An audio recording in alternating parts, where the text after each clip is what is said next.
Hi everyone, it is Jessica and I am back with Craft IQ once again. For today's challenge, I am going to be scrapbooking this 4x4 photo of my oldest daughter, and I pulled out this Maggie Holmes paper from the Maggie Holmes Flourish collection. I just had it in my stash and I thought that the colors in it worked so well with this photo.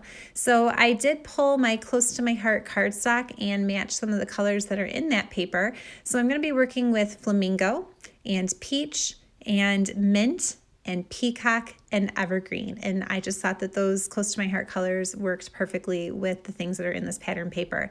Now, I did already cut from my Cricut the letters to spell out the word 7, because you can see here, the first layer in this challenge is to work off of this sketch as an inspiration. So it was a picture from her 7th birthday where we happened to be at the beach while we were camping. And so I'm just going to spell out the word 7. Now, I also have to use torn paper somewhere. So I found this in my stash. I'm not really sure where this paper is from, but I'm going to rip the edge of it by pulling the paper towards me. And when I do that, it does reveal the white core. So if that's the look you're going for, always rip towards yourself. And then since I have done the torn edge on that paper, I wanted to kind of carry that through on the rest of my layout. So I pulled out my edge distressing tool and then I just kind of roughed up the sides of all of those letters for 7.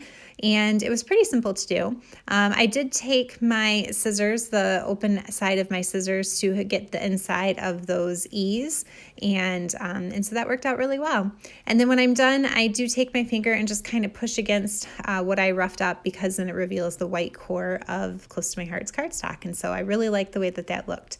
So now I am going to kind of pull out my all-purpose mat here, I think, in a second, and I'm going to be using some gloss spray just to make some gold splatters on my page.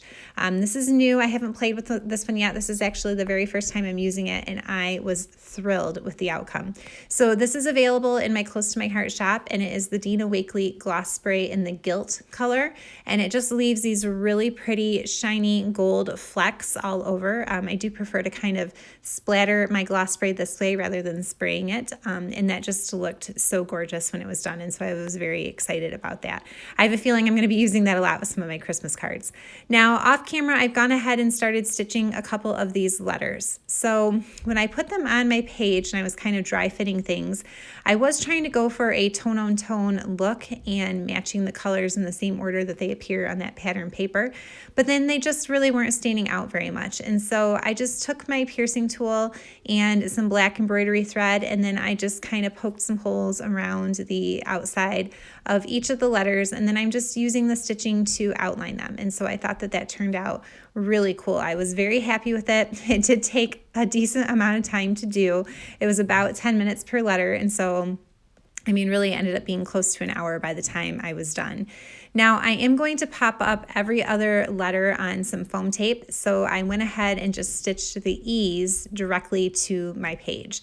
And then you can see I've already put some foam tape behind the S, the V, and the N, and then I'm just going to kind of offset them a little bit, layering them slightly over top of those E's. And again, I'm just kind of matching the colors that are in that pattern paper with the colors of my cardstock and my letters. And so I really like the way that that turned out. Now I am pulling in just a little piece of tissue paper, like wrapping tissue paper, and I'm going to use that as the mat for my photo. And I really like the way that that looks. It's just kind of like messy and organic a little bit and kind of crumpled, which really seems to be the direction that this layout is headed with all of the torn paper and the paper distressing and things of that nature. And so I think I'm going to cut this down a little bit. I kind of want a little bit of that pattern paper on the side and not as much as I originally had over there. And then I'm going to pull in some of my Papaya shimmer trim from Close to My Heart. And I think I want just a really small edge of that showing on the far left side. And so I'm going to go ahead and stick it to the very edge of my page. And probably in retrospect, I could have cut that shimmer trim in half just to save it, since I don't end up using I don't have the entire 1/2 inch showing but that's okay. I was kind of in a hurry at this point after I'd spent an hour stitching those letters, and I was really kind of feeling the time crunch of the day. So that was fine. But I just really like the way that this looks kind of layered over the top of that shimmer trim, and I think it just adds a nice little pop of color. Now I have used one of my thin cuts from Close to My Heart. These are the layered flowers, and they are new in the core catalog. And I've just gone ahead and out of that same cardstock, I've punched out a whole bunch of different flowers. Now, the cool thing about these die cuts, these thin cuts, is that you can layer the flowers in lots of different ways. And so they really do kind of like stack and build on one another and in many different possibilities and options. So it was kind of a lot of fun to play with what I wanted those to look like. And so I just kind of go ahead and I prep my flowers. And the reason that I'm using some flowers is another one of the layers of this challenge is to use some leaves. And so I thought, well, if I have leaves, then maybe I can have some flowers. And then here I'm just trying to work in the fold element of this challenge because I did need to have a fold somewhere. And so I didn't really want to show the back side of that main pattern paper, but I thought it would be kind of fun to adhere some of my scraps from that floral strip to the back of my paper. So that way when it folded over, it would look like it was the back side of that pattern paper. And since it's going to be folded over, I just take a little extra piece of that Flamingo cardstock and I'm going to adhere it to the back of my 12 by 12 page so that when I fold it over, it just kind of looks like it's matted on that Flamingo, but really it's not. And so I'm just going to kind of fold this over. So now I've taken care of the torn paper and following that sketch and the fold. And then, like I said, I've got these leaves that I need to work in. And so I'm just I play around with them for quite a bit because I know I want them poking out from behind my photo, but I do struggle for quite a while trying to fit in exactly where my flowers that I created are going to go over top of those leaves because every time I tried to put them somewhere, they kind of covered a little bit too much of the photo and I didn't really like that. I kind of love how cute her little feet are popped up like that. And I didn't want anything kind of hiding. And so I did fuss for quite a bit. I cut a bunch of this out, but I just really kind of moved those flowers around all over the place. And I kept thinking, oh my gosh, I have to have leaves on here. This is part of the challenge. So how can I have leaves without any flowers? Like it's not a fall layout. And so I've got to have flowers somewhere. And so ultimately I decided that, you know what, I liked the way the leaves looked and I just kind of needed a flower there to kind of make sense of the leaves. And so I just pop up this smaller one on some foam tape and I kind of let that be the flower for those leaves. And then I moved some of the larger ones to some different spots on the layout. I'm going to put the big one down in the bottom right-hand corner. And then I kind of play with this one for a little bit, like where to put it. And ultimately I do tuck that one underneath the letter S. See, I try really hard to get it like with the leaves and touching the leaves, and it wasn't working for me. And you know, it really is a beach picture, and so it wasn't really like flowers were part of the photo anyway, but I did have the florals on my pattern paper, and I didn't know if that would count or not for this particular layer of the challenge where I needed to have some leaves or leafy bits. And so I do like the way that those evergreen leaves look coming out of that photo. But like I said, it was just a bit of a struggle knowing where to put the actual flowers themselves.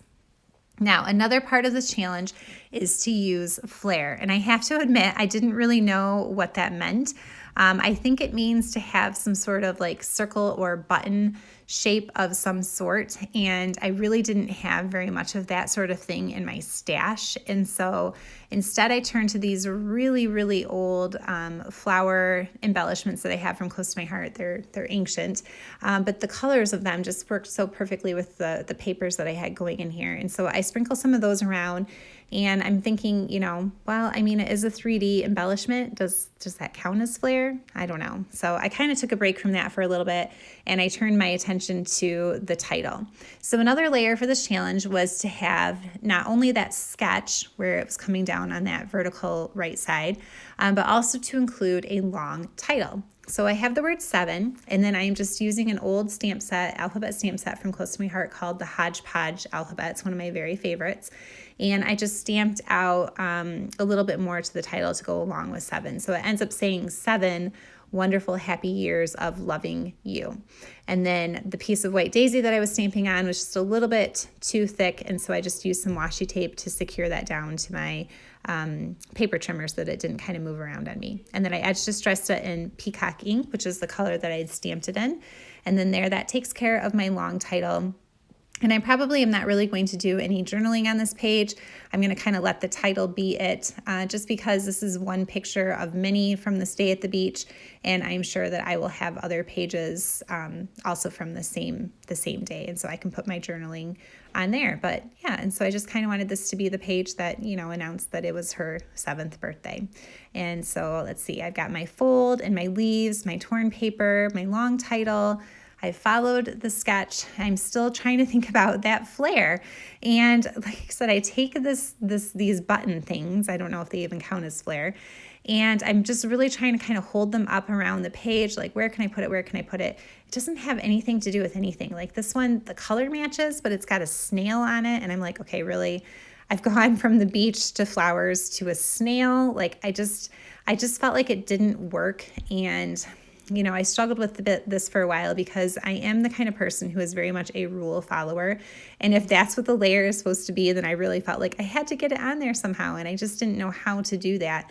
And so after a while, I thought, you know what, I have spent a long time working on this page and I really like this page. And I don't think I want to add that button on there just to say that I met a challenge. I'm going to let these other little these flowers that I'm putting down, I'm going to let them be my flair, because they're a 3D embellishment, and that's going to be good enough for me. So I didn't want to put something down that I didn't really love. All right, and then one of the last things I need to do for this challenge is to add some doodling. And you can see how, with my hand here, how much I am sort of like hesitating, because again, I was like nearly done at this point, and I didn't want to mess anything up, and I wasn't really sure what sort of doodle I was going to do. And on another page, I probably just would have done some doodle lines around the outside edge because I really like the look of that. But it didn't suit on this page. And so the type of doodling that I probably would have done, it wouldn't have worked on here. And so I struggled quite a bit. And I just kind of put a few little swirly bits around in and among my leaves. And then there was one that I started to doodle and then I didn't like the look of it. So I just kind of moved that leaf up to hide what I had written on the page. And then I'm going to come in with a few final little sparkly bits just to kind of scatter around the page here. And then this page is done. So I hope you guys enjoyed. I really have a lot of fun doing these Craft IQ challenges. So I worked off that sketch. I added some torn paper, a long title, a fold, some flair, sort of. You can tell me if that counts or not.